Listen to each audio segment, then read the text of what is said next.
This video I want to talk about Frozen versus Hotel Transylvania.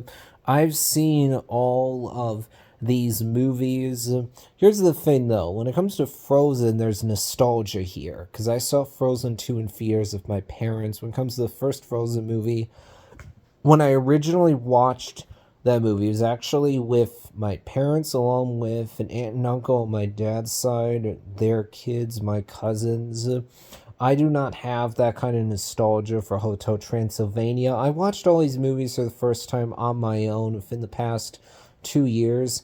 I enjoyed them. I had fun with them. I think the premise here about this hotel built by Count Dracula so that all these monsters have a place that's a refuge for them where they're not going to be persecuted by humans is very interesting. I like that we see how he grows and develops, how he learns to overcome his insecurities. I like that we see him learn how to be a better father, him learn to accept this guy Jonathan, accept Jonathan and his daughter Mavis's relationship. But I would say that Frozen is just more memorable. The characters, the songs pop more in my head when compared to Hotel Transylvania. Not that I dislike the characters from Hotel Transylvania or that I have a specific problem with them. I think they're definitely entertaining. But I really like Anna and Elsa from the Frozen movies. I like the relationship they have with each other. The voice acting is really strong. The score and songs are great. The both Frozen movies look really good.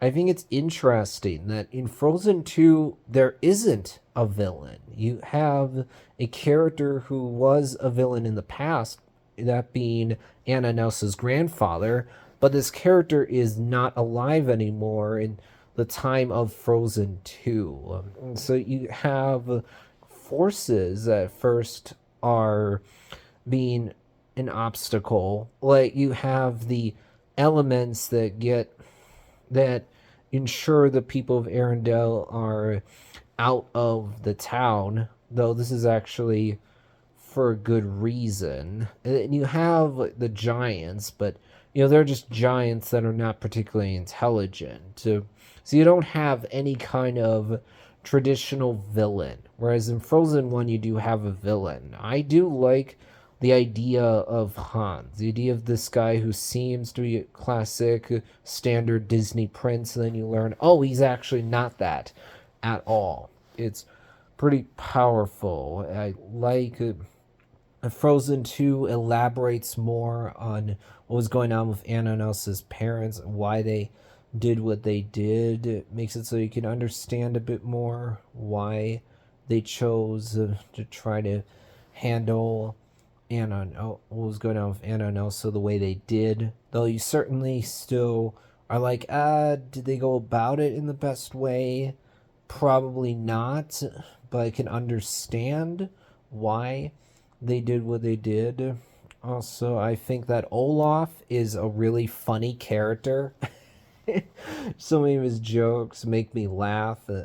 I like that when it comes to Elsa's character, her arc in the two movies is about her learning to be okay with herself, learning to not be afraid anymore, learning to actually embrace her powers, to actually be more happy anyway. She's certainly more of a reserved person, not as outwardly happy, optimistic the way that Anna is, but she definitely learns to be more happy as the movies go on. She finds her purpose. And when it comes to Anna, I like that you see her learning to overcome insecurity, to overcome the all the hurt that came from what she went through in her childhood, being separated from Elsa and her parents.